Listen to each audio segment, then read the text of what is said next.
Smooth 98.1. It is 24 minutes gone past 5 o'clock, and we have to apologize for bringing you the marketplace a little bit later than usual. There were some slight technical issues, but we will more than make up for that, all right? And if you would like to join the conversation right here on the Smooth Drive with Ayo and myself, Sope Martins, all you need to do is send your WhatsApp messages into 0809 440 981, or you can go over on YouTube where we are streaming live right now, youtube.com/smooth981FM.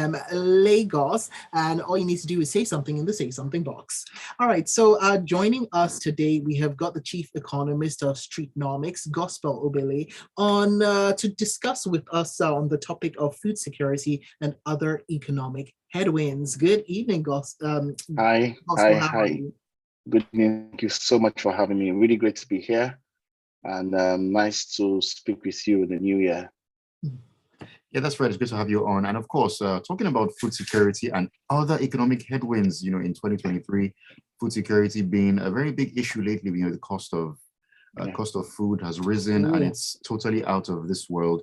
And it's the rising cost of living generally has been highlighted by the United Nations as one of the major reasons for malnutrition in Nigeria. How can the government actually address this? Yes, one of the major reasons why we have a food crisis in Nigeria, despite the fact that we have almost 60% arable land, we have a lot of raw materials. Nigeria is number one on many things: tomato, cocoa, and many cash crops like that. But we've realized that we are still having a severe food crisis challenge, and that's because we've not been able to transform these raw materials or in terms of add value to them, and then make them ready, available products, for consumption locally. And we've not also produced this food in such a way that it can meet the demand locally, and we can also scale in terms of exports and all of that. So, and that also is plus the fact that there are many value chain focused challenges around food production and food security. Take, for instance, now, the supply side of the agricultural sector is HQ to a very large extent in the north.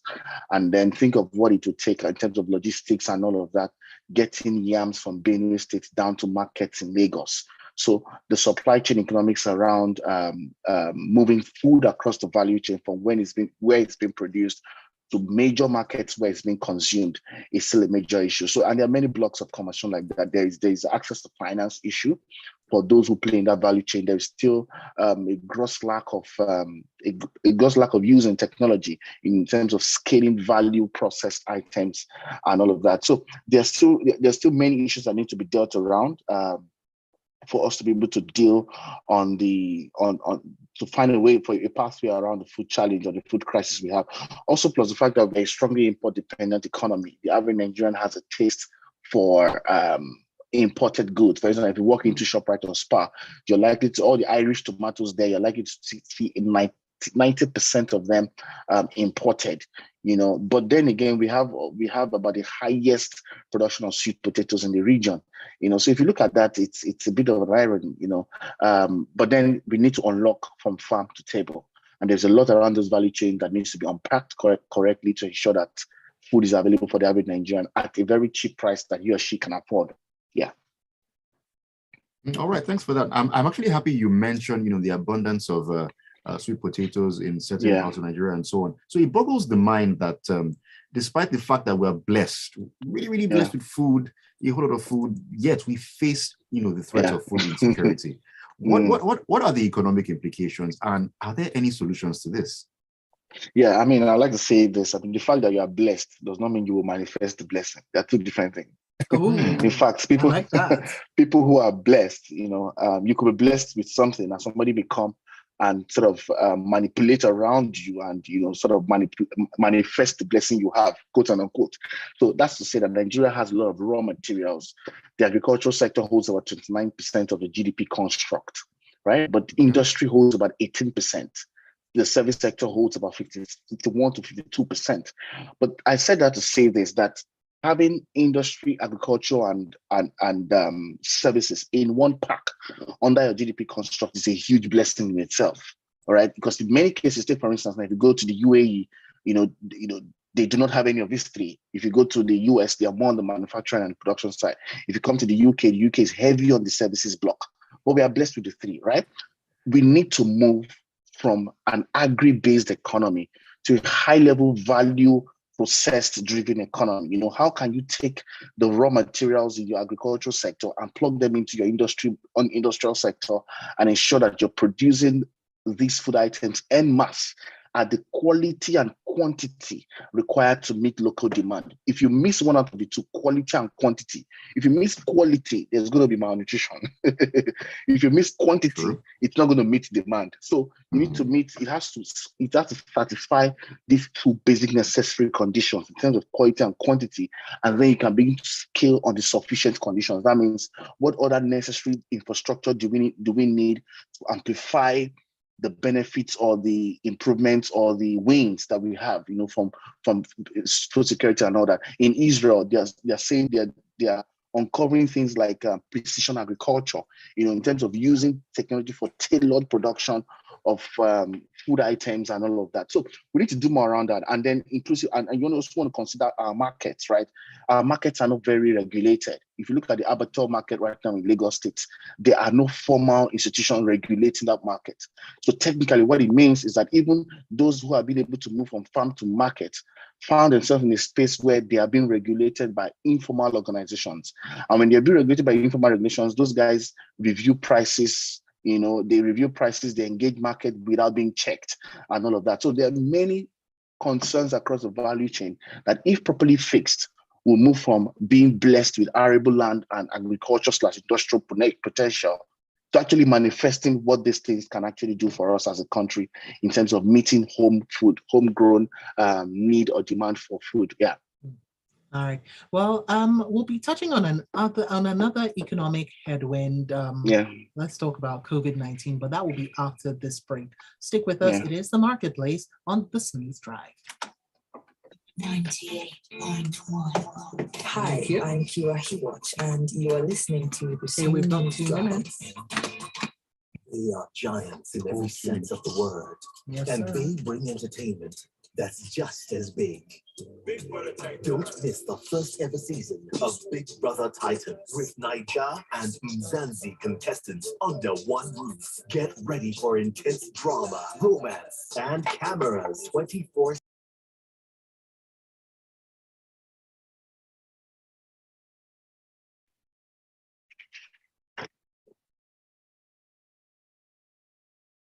Hi. I can't seem to hear you. I think you're muted.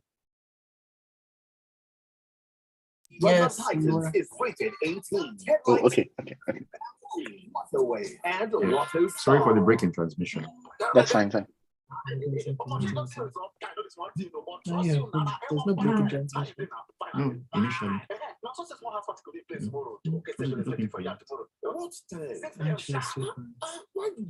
Don't you ever notice? I mean, chocolate. Give me my flowers. Come on, flowers. Hello. Don't hit me, please. Flower starts with F. I give you the flower. Up to free 20,000 naira for voice and data, and when you can't even subscribe to Are you scared? per second, now to the main course for as low as Bring it. all networks. They available to new and existing You should have said yes. How are you coping though? Rising food prices. How am I coping with rising food prices? That is a fantastic question. Yeah. I'm not. That's my answer. So it's out of this world, I think. It is also the perfect diet. You literally cannot eat more. Sad. Very sad. Before I used to like all sorts of imported stuff. No, I eat fruits and vegetables. I never thought I would get to that. Grown in the motherland. Mm-hmm. I mean, I've always liked fruits and veg grown in the motherland, but you know, nothing beats processed food for me. But apparently, it does. All right, we are back in.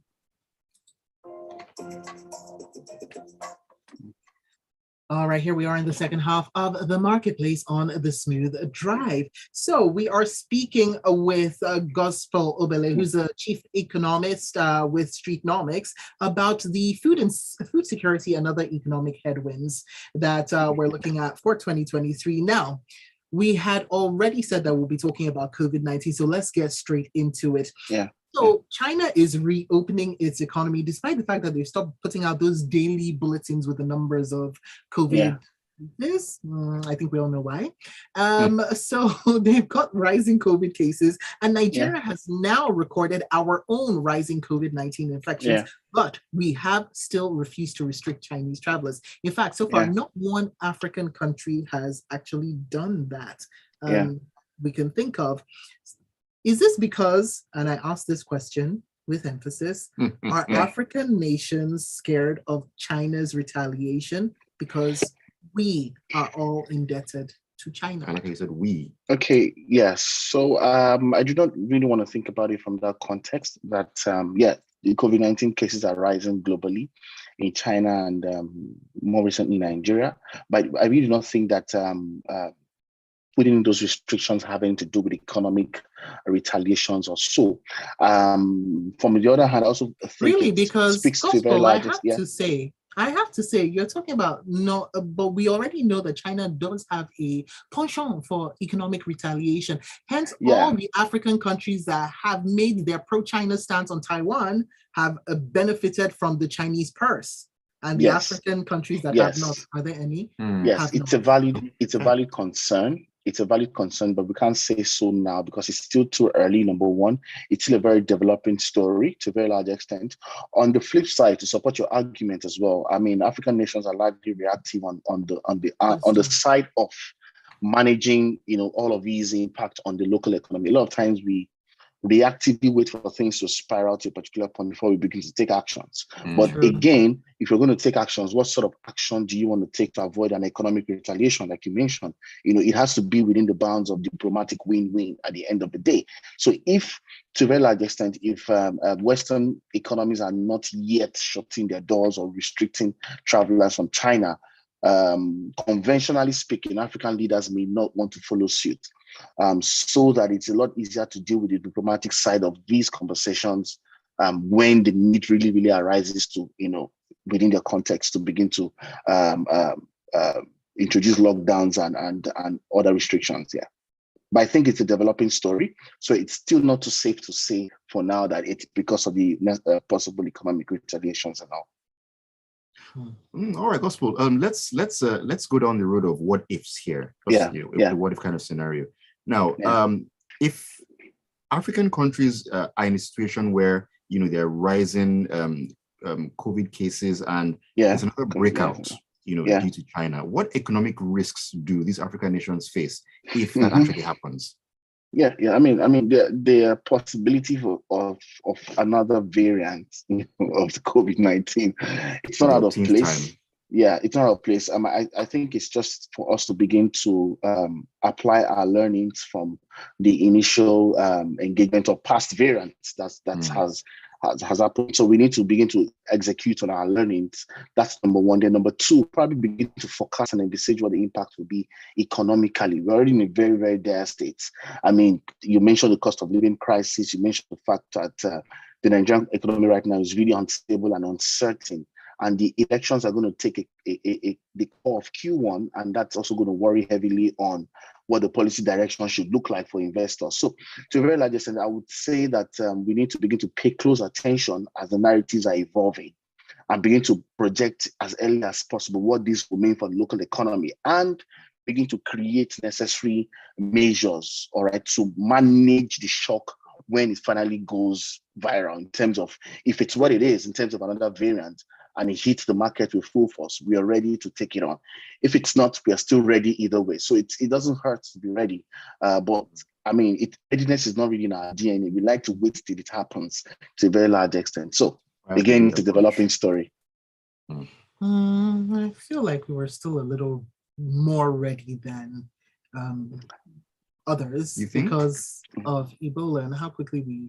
Well, I don't think we're more ready than others. I just think that I just think that when push came to shove in terms of taking actions and all that, a lot of let me not use African countries now, a lot of Nigerian states actually stood up and they rose to the occasion. I was quite impressed in terms of how they handled the pandemic. Nigerians were also very responsive, not because we are a very health conscious nation, but because of the fear of what the pandemic could do to us as a nation and as a people. So if you look at it from that context, yes. But in terms of the overall being proactive and being ready for the times ahead, if in case another variant hits the local or the regional economy, I don't think we are. I wasn't saying that. What I was saying was, and extrapolating also to other African countries, the fact that we had already had processes and procedures put in place to deal with the Ebola breakouts that we and other African countries went through. We agreed. are a bit more ready, I would say, and I'm standing agreed. by that. Yeah. All right. Now let's move on to another headwind. See how many of those we can bring in before the show ends. And this time, let's talk vandalization. Right? I don't know why I'm singing with a smile on my face. Shopper, serious. I wonder serious why. face. Vandalization. All right. So the Punch is reporting that a man in Enugu was electrocuted whilst vandalizing a transformer. So what do you think the main reason is that we keep seeing these incidents? And I really don't want to hear that it's poverty, but I'm suspecting that might be it. What would you say? Well, we can't say it's all poverty. I just also think there's a behavioral pattern of looking for ways to, in quote and unquote, take part in the old national cake argument. All right, this thing is for me. Why should only a critical few begin to have access to it? Let me say it this way. One of the reasons why nations fail to a very large extent is the fact that there's the presence of what we call extractive institutions. Extractive institutions create policies, programs, initiatives, and use resources for their own to amplify their control in the context. And that's what we've seen with the oil and gas narrative in Nigeria. All right, the resources has been owned by a few, amplified by a few, and all of that. And the extractive institutions will succeed up until a point where the people begin to, in one way or the other, begin to take laws into their hands, all right, to seek to also find their own share of that extractive culture that has been created. So at some point, we move from extractive institutions to having an extractive culture in the system where people also begin to want to outsmart one another. There's a form of internal oppression amongst citizens. Somebody wants to show off over the other. You find less of collaboration and more unhealthy competition. So what we're dealing with is very deep rooted in the core ideology of extractive institution. And part of also what fuels extractive institution is subject to poverty. That's why I said it's part of the overall mix of what's influencing this. So that cultural behavior or that behavioral pattern is what you find, today, is what you find around, when you look at from the pipeline vandalization issue to when there's a fuel scarcity now, the average Nigerian who find access to that will sell at almost ×4, ×10 the price. So we are out to oppress one another. We are out to take more than be made available. Bear in mind also that the economics of what is being made available is defined by a critical few. So it's like a vicious cycle that needs to end, in terms of we need to become a much more inclusively designed economy, or our culture has to be much more inclusively designed. We need to approach issues from a more collaborative angle. Again, it still stems from leadership, but you want to look at leadership top down. We'd rather want to look at it from an horizontal standpoint. We are all leaders, and the type of leaders we have, to a very large extent, a representation of the cultural ideology that a majority of the people share. So by the time we begin to, change these dynamics, we begin to see the impact on the value for public goods. We begin to see the impact on how public goods are also utilized and consumed, and to a very large extent, to begin to curb all these narratives around it. So that we stop also seeing people stealing railway clips. Yeah, probably. Also to turn the tables around. And manhole covers. It's ridiculous. Yeah. So also flip the tables around. You also want to talk about the value for human life. How much of our processes, policies, and institutions are designed in such a way that there's value for human life? One of my big arguments is why should a pipeline be accessible to the average citizen? Why should a transformer be readily open to the public, such that you could fall a victim of, something here and there. I mean, in more developed countries, before you cite a transformer, you must have probably traveled around, or you have the layout plan of the city, stuff like that. So it shouldn't be at the open space of the average institution. But then again, what has happened happens because you have a cycle of extractive institutions who drive culture and behavioral patterns accordingly. All right, now we'll end the show on a couple of messages. Going over to YouTube, Yeah. Super Dishes is laughing at something that we discussed off air, which was how we're coping with the increase in food prices. commodity prices. Said, LOL are not coping, and says capital lives here. Hashtag Streetnomics. And we've got this message from Gilbert Musa from Festac up on WhatsApp, who says, on the imminent food scarcity in Nigeria, in May 1976, Obasanjo's regime launched Operation Feed the Nation. The objective was to provide food in large quantity and maximize the production of export crops, amongst other agricultural chain values. What happened to this laudable study? I mean, first of all, shout out to Super Dishes. Thank you very much. One of the very great minds in the food space, and really appreciate the great work she's doing. However, to speak to the question, we are past the era of development plans, right? I mean, if you look at needs that Obasanjo introduced in 1976 or thereabout, we've had so many more. Well, I mean, needs was in the 2000s, though not 1976, but we've had so many, economic plans and development plans being introduced. They are not bad in the right context, but you don't look at it from who is designing the plan. Your plan are only as effective, or is only as effective as the system or the institutions behind that design to start with. If the brains behind designing that plan and executing that plan are extractives, then the plan is going to take on that order. So what I said that to say is that we need to move past plans. First of all, we need to get into the dirty work of industrializing, all right? Fix the necessary infrastructural issues or the structural enablers, to scale food production en masse in quality and in quantity. Let's not forget that. When you begin to do that, then we can begin to talk about, okay, what plans and policies are necessary to scale. Plans and policies are necessary to start, but somewhere along the line, you begin to realize that you need to begin to act more than you're talking, and that's where we are right now as a nation. We are talking more than we are acting. And it's not really a function because we don't know what to do or because we don't know how to do what we want to do, but the extractives are driven on the core of holding back on economic empowerment and economic progress for the many, for the critical majority. Yeah. All right. Thank you very much. And on that note, we need to walk the walk and not just talk the talk. And on that note, we have to call it a day on the marketplace. Thank you so much, Gospel Obele, the Chief Economist of Streetnomics, for joining us today to discuss this very important issue. We appreciate you being here with us today. Thank you for having me as well. Really appreciate the time today. All right. Have a great week ahead. Bye. You too. And that's that for the marketplace here on this